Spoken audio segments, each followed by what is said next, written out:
I'm Sai Smanang. I'm 12 years old in 7th grade, and I've been learning Carnatic music for 5 years. Fantastic. Namaskaram, sir. My name is Kasya. I'm in 8th grade and I've been learning Sangeetha for 5 years. Good. Namaskaram, sir. My name is Navneet Gopinath. I'm in 8th grade and I've been learning Mridangam for 6 years. So first off, we just want to thank you for such a wonderful concert. Thank you. It's my You pleasure. had such clever ideas, and just the pure joy on your face really radiated into the audience, so thank you for that. Thank you. So first, we wanted to ask you, what sparked your interest in Carnatic music as a child? And can you describe your early years learning Carnatic music in LA? Yes. So I was really born into a musical family. None of my family members are full-time performers, and in the previous generation they just learned, because everybody would learn in the family. But my mother is my first guru, Sruti Narayan. She was already running a music school from the early 1980s. And so when I was born, I was literally born into a house where already music classes were happening. And I have two older brothers. My eldest brother Nikhil plays flute, and my other brother Nirmal plays Mridangam. So they were already having their music lessons going on in the house, and we had other students coming into the house and learning and going. So I've literally, there's pictures and stories of me being on my mom's lap while she's teaching class. And so I think it was just going in my head all the time, because one day, I don't remember this, I'm told that one day I started humming when I was about 3 or 4 years old. I was humming some of the songs that my mom was teaching. So then my parents thought, okay, it's time to start, teaching a little bit. And so I actually started learning music when I was about 4.5 years old. And so it was very early on for me because of that. And learning from my mom at that age, I was very interested. I was always interested, but at that age, I would listen to my mom. So if my mom said, come for class, I would come for class. I would come and sit down, and I would be more than happy to sit for class one-on-one or sit with other students when she was taking other students' classes, and if I was free. As I got a little older, I got a little bit rebellious, and I wouldn't like to go, I'd want to go out and play with my friends, and so that's kind of what sort of happened. And that was when my parents also thought it's good to maybe send me to somebody else outside of the family, because where does mom end and teacher begin, and teacher end and mom begins is difficult. Who's calling you for class, mom or teacher? You, as the student or the son, it's easier to think that it's mom and say no. If it's teacher, you can't say no as easily. So because of that, over the years, after I had a very strong foundation, and I even gave my first concert, I was 11 years old. It was a house concert in LA, almost 3-hour concert. That was fully under the guidance of my mother. And then after that is when I moved to India and started learning from Calcutta, Krishnamurti sir. So why did you decide to move to India to pursue Carnatic music? So when I was 11, actually, it was the first time that I moved to India. That was when my parents wanted me also to learn from somebody more advanced, somebody outside of the family, obviously, and somebody maybe more senior. And K.S. Krishnamurti Mama was recommended to us by many, many musicians. So I grew up in a house that also had a lot of musicians coming in and out, because my father started the organization in Los Angeles called the South Indian Music Academy. So even today, that's the Sabha, although my dad has stepped down, other people have taken over. SEMA is the Sabha in Los Angeles. So we had a lot of artists who used to stay with us in those days. So it was a lot of artists had recommended KSK Mama, but primarily Flute Ramani sir, who is my eldest brother's flute guru. He was the one who said, you must go to K.S. Krishnamurti and I'll take you there. And he actually took me when I was 11 years old. I took a year off of school. I didn't go to 7th grade. So my parents were probably at that time, this is like the mid-90s, it's kind of a crazy thing, radical thing to think about pulling a kid out of school. I think these days people consider it a lot more, the gap year and those sorts of things. But then, I don't know, something got into my parents' mind, and they decided, let's do this. And they asked me, and for me, getting 1 year out of school, I said, sure, I'll do anything you want. I don't have to go to school for a year, why not? So that was kind of how I moved the first time when I was 11, and I spent about almost 1.5 years just learning music from KSK Mama, and that was a huge turning point for me. My seriousness, my focus, my interest really kicked up a notch or two. I came back and I went to 8th grade, I continued school, and then Mama passed away in 1999, so I was just, I think, just out of 9th grade and going to 10th grade. And Mama passed away, and I was going to go to India that summer to learn from him. So I was at a point where I didn't know what to do, and I was already a huge fan of KSK Mama's, one of his senior most disciples, that's Sanjay Subramaniam sir. So I kept following him around, and KSK Mama was happy. He said that's a good style to follow, and so he was happy that I was also a fan of Sanjay sir. So we requested Sanjay sir to teach me at that point, and so he continued my lessons. Somewhere around the time that I started university, Sanjay sir is the one who actually put it in my mind that why don't you just move to India and take up music? I was sort of going down that path of school, college, I thought I'll get a job or I'll go to grad school. He said, why don't you break that? You already have sort of been taking this seriously, and you came when you were 11, so obviously, you don't have to go the regular path. Why don't you now also break that and take up music, at least, be in Chennai. I had already started my bachelor's degree, so I said, let me, just started actually at that point. So I decided to finish that and then move to India. When I finished, it was more of like, I didn't move to India with the idea that, okay, I'm moving to India permanently, I'm going to be a Carnatic musician. It was more that I wanted to move and see what happens. I felt like every time I went, it was like this 2-month trip or 1-month trip, and I would go and kind of, you dip your toes in the water and then you're out. You don't really, dive in. So going there after university, after college, was really so that I could dive in full time and see what happens. I think it was like 1 year led to 2, led to 3, and at times when I doubted myself, I had a good support system in my teacher, Sanjay sir, Ramani sir, flute Ramani sir, my parents, my brothers. Everybody around me was really supportive, my grandparents who I stayed with. So because of that, it kind of encouraged me to keep going on with it, and here I am. People ask me, when did you know or when did you decide to move? There was never a decision like that I made on any one day or time. It was kind of gradual over time that I just one day looked back and I was like, oh, okay, I live in Chennai now. So can you elaborate a little more on learning with Gopalakrishnan with you, sir? Like, what was like a typical day like when you lived there when you were 11? Yeah, it was very interesting because I think when I first went, I didn't realize the level of KSK Mama, somebody of that stature. An older man, yes, but I was this young kid, and I was this young American kid just coming in and kind of sitting there. And, and first, it was funny because he heard me the first day. He taught me a very small song. And then we played him the recording of my concert that I had given in the US before going to India. And the day after he heard it, I went for class, and he said, oh, okay, I think you're capable of a lot more. I'm going to teach you differently from today. So from the second class, it was like got a lot harder. The first class was pretty casual, and he taught me sort of an easier song. In the second class, he himself said, oh, I'm going to approach this differently. But KSK Mama was amazing. He, on his student roster at that time, had, all the top artists of then, of now. I don't want to name them because I might forget some, but, of course, Sanjay sir was one of them, and many in his generation above were actually learning from KSK Mama. I used to finish class and see some of these sort of stars and superstars waiting. I remember once I think I was going in for class and Unnikrishnan sir was sitting there. I think I was leaving class once and Sudha Raghunathan ma'am was waiting for class. So these were the people that were in and out of his house, and I was just this little kid. And so every time I saw that, I was like, oh wow, okay. And then I would see Sanjay sir leaving sometimes. So it was amazing.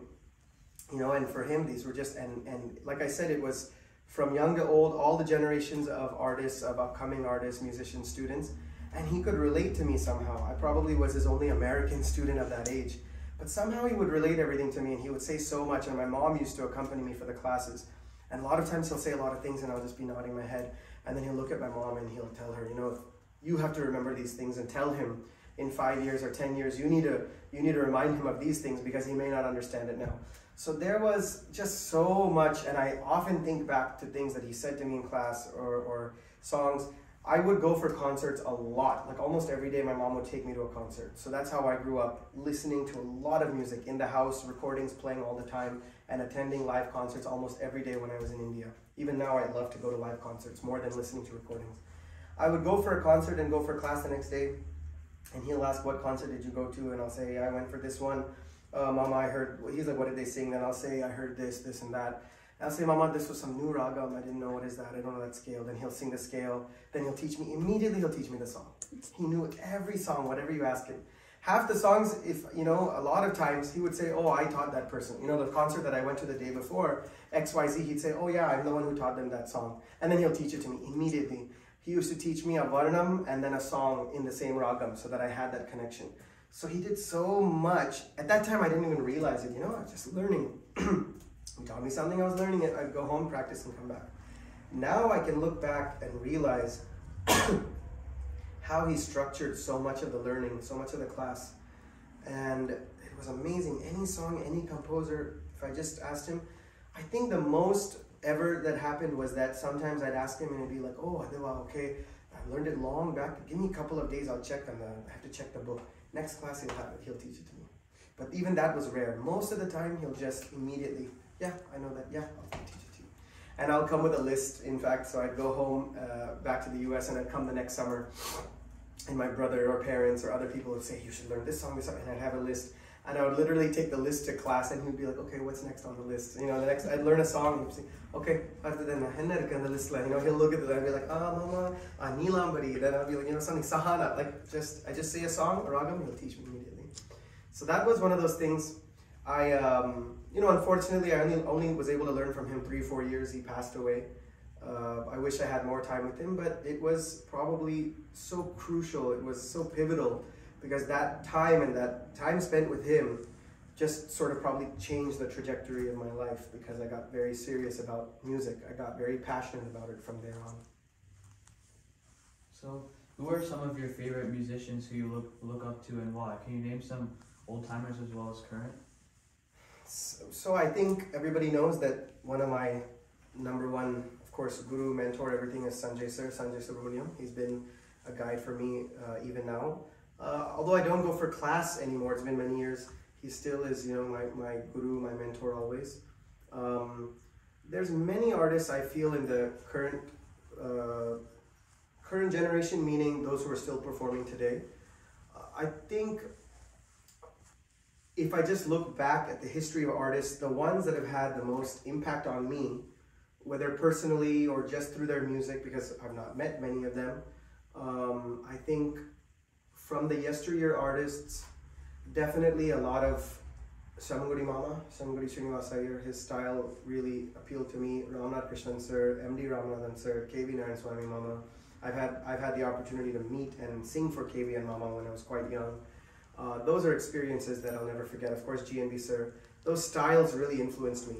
In the next generation, where I really connected is probably a lot of Tanjavur Kalyanaraman sir, T.N. Seshagopalan sir. Definitely those two have a huge influence on my music. And then many others, you know, I mean, the list goes on. I'm sure I'm forgetting so many people. Hyderabad Brothers, and it just goes on. I think that their musical style, their approach influenced me a lot. Kind of opened up a lot of things. Their creativity was something that I realized, okay, I can start thinking in different ways. I don't just have to do what they have done, but because they thought in so many different ways, and they were sort of mavericks in their time, that rubbed off on me, that I could also try as much as I could to sort of try different things and, you know, within my comfort zone.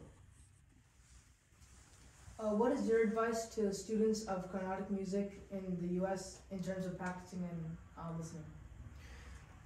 My advice, I think, a few things. So the first is that I come across a lot of beginner students who see a performing artist and they really become a fan. That's great. They want to immediately learn from them. A lot of times performing artists don't have the time to give consistent class, especially when a student is in the very early stages of their learning. So I always advise that, especially in the early stages, find a good teacher. I mean, it can be online. I know that that's very common these days. If there's somebody in your community where you live, that's even better, because nothing really beats in-person, face-to-face classes, okay? Online is something that now we've had to do just because people want to learn from different teachers around the world. So we have that. It's a fantastic technology that we have. But whenever a student is in the early stages, you know, Sapasa, Sadli Varse, all that, I highly recommend, always advise that they have a physical teacher that they can go to kind of keep that interest. Otherwise, online you'll lose that interest, and that's an early stage. It's difficult. Once you learn a little more, you can shift over to an online teacher. You can shift over to somebody a little more advanced, maybe a performing artist. But that always comes with its good and its bad. You know, a performing artist is always really busy. So you have to kind of see when you can get class. It's not as regular based on their schedule. So that's one thing I think, just as far as learning goes, especially early learning. Practice, I mean, I think that the thing is kids are getting bored with practice and repetition. And unfortunately, that is so important, repetition.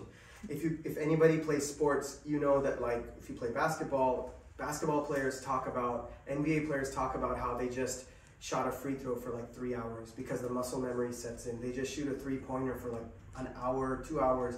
I mean, these are things that make a player a good player, or a good player a great player. So how it all applies. Repetition is key. I think a lot of kids are getting bored. Oh, I've just done Sadly Varsit, so I've done that Geetam, I've done that Varnam 100 times. But it's only if you do that 100 times, 1,000 times, that you actually, it's like internalized, and when you go to the next thing, it'll be so much easier. And I know that sounds kind of boring. I'm aware I went through all of it, and I didn't enjoy all of that. You kind of just have to push through. It's tough. So you have to, like the teachers and the parents just have to keep pushing, keep fighting with your kids. I fought with my parents a lot, and you keep fighting and push through it because it'll be worth it. And listening is key. I also find that it's not as many of the kids today are listening as much, and I'm really glad that you are a group of young people who are not just listening, coming to concerts, but you're putting this together. That really shows that you're going like an extra level of interest, because that is so crucial. I feel that kids today need to listen a lot more live as well as recordings. So see, there's the good of the YouTube and Spotify and all of that, but don't substitute live concerts with that. That is just supplemental. So if you can visit India, please do attend live concerts, or when artists come to your cities, attend all the live concerts. Whether it's a local artist or an artist from India, wherever they're from. I used to go to a concert every day when I moved to India, and I would just go to my teacher's house right after, or I'd go the next morning, and he would just ask me. He didn't even say, did you go to a concert? He'd say, whose concert did you go to today? That was it. He knew that I went. And sometimes it was good, sometimes it was great, sometimes it was horrible. But you learn from every concert you listen to. You learn the good, you learn the bad, you learn what works and what doesn't. And as you pick up these little pieces from each concert over the years, you put it together and figure out what is your approach going to be, what is your mentality, and you can figure out what works for you. So I think that it's I'm saying a lot of the same things that everybody will say: listen, practice, blah, blah, blah. It's a cliche for a reason. It works. It helps a lot. And I would just like to push live concerts as much as you can. Listen to live concerts. So as a performing artist in India, what are some differences you see performing here in the US versus there in India? And then also in your journey there, starting off as a performing artist, what are some difficulties you faced? I'll answer the second part first. So what are the difficulties I faced when I first moved there? It was a lot of, most people didn't believe that I had moved. They couldn't, it's not that they thought I was lying, they couldn't sort of understand or comprehend that. I think it's a lot more common now, but when I moved there, pretty much nobody really had. Maybe some people had moved when they were young, but nobody was moving after studying in the US at that age of 21 as a young adult. Nobody was making this decision that I'm moving to India for extended period of time, maybe forever. So when I would tell other artists and I would tell organizers, they would say, oh, Abdiya, okay, you've moved here, fine. And then like I'd see them 6 months later, or 3-4 months later, and they'd be like, oh, when did you come? And I'd be like, oh, remember I saw you 3 months ago? Oh, you've been here since then? Like, yeah, I moved here, I told you. Okay, fine. See them 4 months later, when did you come? So it was like this for a while. It was like this for like more than a year, and it could be frustrating. And I would ask, like I would just be in all the concerts, and they would say, oh, you're here, okay, we can fix you for a concert. And I'd say, I'm ready anytime. And then they would forget, and then 3 months later again, oh, I can fix you for a concert. I would say, I've been here the whole time, by the way. So that was a thing that it took a long time for people to understand and sort of believe me, and for it to register that I had moved there, because nobody really had done that before I did. And I remember that an article came out in one of the prominent newspapers maybe a couple of years after I moved, maybe 1 or 2 years, 1 or 1.5 years after, and I had written, most of the article I had written, and a big picture came, and it was called Shedding the NRI Tag. So there's this NRI tag, but if you're an NRI, they don't take you as seriously as the local artists. There was even one concert, this is a prime example, where I think I had gone to a concert in that hall, and then the organizer was there, and he said, will you sing? I said, yeah. Then he didn't call me then he apparently called my guru, he called Sanjay sir and said, you know, there's this student of yours, I see him in all the concerts, and he said he'll sing a concert, but he's from America, how will he sing? And you know, and he said, I have all these other local students and upcoming artists, I have to give them a chance. How can I give this guy a chance from America? And Sanjay sir just said to him, how can you find fault with where he was born? He didn't choose that. So he's here and he's serious. If you want to give him a chance based on the fact that he's interested and he's learning, and you can decide after that, and you hear him sing and decide. So he gave me a chance in that organization, and then he said this, he actually announced this in the speech after the concert. So there was an idea that because I'm from America, the NRI, that you know, I'm not serious, I'm not taking it seriously, I'm not really in it. So that was definitely one hurdle. It took me a good 2 to 3 years at least to get over that. And that's, at that age, 2 to 3 years is a long time. You don't just have, like, you don't feel like you can just sit somewhere for 2 3 years without knowing where it's going. That's a crucial time when you need to figure out what you're doing. So things picked up finally after that, and I think it got easier for a lot of other people as well to come to India subsequently. Performing in India versus performing here. See, wherever you go, whether it's India or US or UK or Australia or Singapore or the Middle East, the audience, the core audience may be similar, about 80%, but you do have 20% or so that is slightly different. You know, if I go to Bangalore, obviously Bangalore, Mysore, they want more Kannada songs. Within Tamil Nadu, they want more Tamil songs. If I perform in certain communities, you know, in London, they might want more Tamil songs somewhere. Somewhere they may say we want more Annamacharya, Bhadrachala Ramadas, Tyagaraja, Shyama Sastra, you know. So it really depends on that audience in that area. So it's nothing, I wouldn't say it's specific India versus America. It just has to do more with where I'm going, that community. Of course, when I go to more of the international festivals and it's a non-Indian audience, it's a more of a foreign audience. Like I've performed in Germany, where I think it was 100% local Germans in the audience.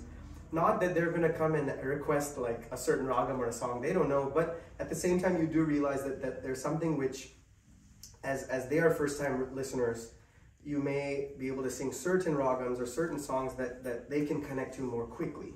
So that comes with a lot of experience, singing over the years, kind of seeing how audiences react. Even today when I'm performing, I can see what is going over well with an audience, what is not connecting as much. So you can see where to elaborate. You can see how to change. So it has a lot to do with, you know, how do you plan your concert.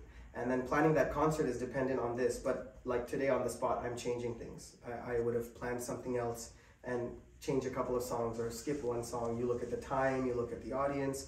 You want the audience to be engaged throughout as much as possible. You also want to leave them wanting more. You don't want it to get to the point where they're like, okay, I don't need to listen to this person again for a couple of years. They should be like, oh, I want to listen to this person again. And so that always, these kind of factor into concert planning, whether it's India, US, regardless of where it is. So I think more of those factors come into play when I approach a concert, more than just looking at whether it's India versus America. So what other types of music interests you? I grew up listening to a lot of rock. I think in the house, because of my brothers, I listened to U2, Pearl Jam, Guns N' Roses. That was a lot of what I listened to growing up.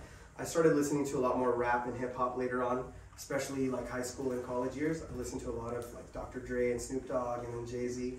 And now I try to keep up, but now it's mostly like the top 40 stuff. So like I listen to like Kendrick Lamar, a little bit of Drake, all those things. I'm not like going into deep cuts. I'm listening mostly to like radio music, top 40 stuff. But I think I love almost every style of music. The only style of music that I've not been able to relate to or enjoy is probably country. I don't know. Country, somehow. I don't know why, but I've tried. I don't mind a little bit of bluegrass. It's nice. Bluegrass is good. I like jazz, but just like pure country, not so much. But a lot of other genres. And I started listening to a little bit of Indian film music after I moved to India. I never listened to Indian film music when I was in America. But after I moved there, I started listening to a lot more of like, of course, A.R. Rahman and then Ilayaraja sir, and then now sometimes even like older recordings like M.S. Vishwanathan and the previous generation. So a little bit here and there of Indian film music, not too much, but yeah. Do you think any of that music has like influenced your singing now? Maybe. There's sometimes when I find a ragam in a film song and it's stuck in my brain and I'll sometimes sing it in a concert. I have actually sung, I don't know if I should say this on video, but I have actually sung when I have friends in the audience, and if the ragam applies, I've sung themes to like TV shows and movies, like English ones. I think one time in a concert I sang, I have a friend who's a really big Star Wars fan, and I think I sang something about like the Darth Vader's entry theme song in a concert. How does that go now? I'm trying. My mind is blanking.